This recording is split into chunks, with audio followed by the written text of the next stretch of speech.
तेलंगाना में मुख्यमंत्री रेवंत रेड्डी की मौजूदगी में 130 नक्सलियों ने सरेंडर किया है। माओवादियों ने आत्मसमर्पण कर AK-47 समेत 124 हथियार डाले।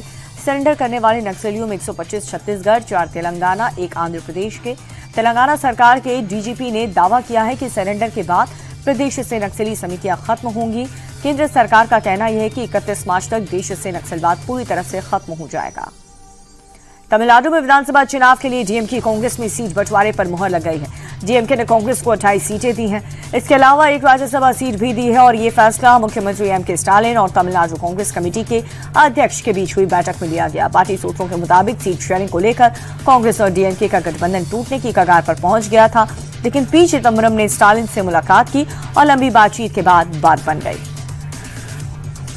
जंग के एक हफ्ते बाद अमेरिका ने ईरान को बहुत बड़ी धमकी दी है। प्रेसिडेंट ट्रंप ने ईरान पर सबसे भीषण हमले करने का दावा किया। ट्रंप ने कहा कि आज की रात ईरान पर बहुत बड़ा हमला करेंगे, आसमान से कयामत बरसेगी। ईरान में बहुत बड़ी तबाही आने वाली है और वैसे ही ईरान बुरी तरह से पिट रहा है।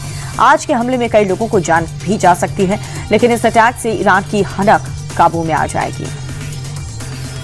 जंग के बीच ईरान ने यू टर्न ले लिया। ईरानी राष्ट्रपति ने पड़ोसी देशों से माफी मांगते हुए कहा कि ईरान अब पड़ोसी देशों पर हमला नहीं करेगा। ईरानी राष्ट्रपति ने कहा कि पड़ोसी देशों से हमारी कोई दुश्मनी नहीं है और न ही उन पर हमला हमारा मकसद।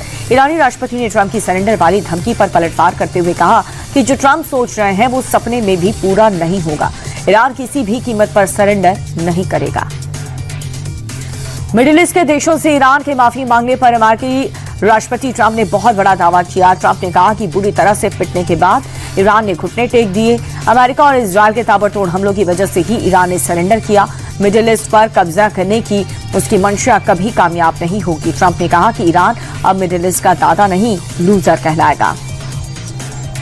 ईरान थोड़ी देर में अपने बयान से पलट गया। राष्ट्रपति ने पड़ोसी देशों पर हमला नहीं करने का ऐलान किया, लेकिन इसके कुछ ही मिनटों बाद ईरानी हथियार दुबई हवाई अड्डे तक जा पहुंचे। ईरानी सेना ने दुबई एयरपोर्ट पर शायद 130 ड्रोन से हमला किया।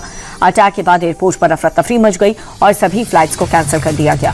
हालांकि कुछ देर बाद फ्लाइट्स का संचालन फिर से शुरू किया गया।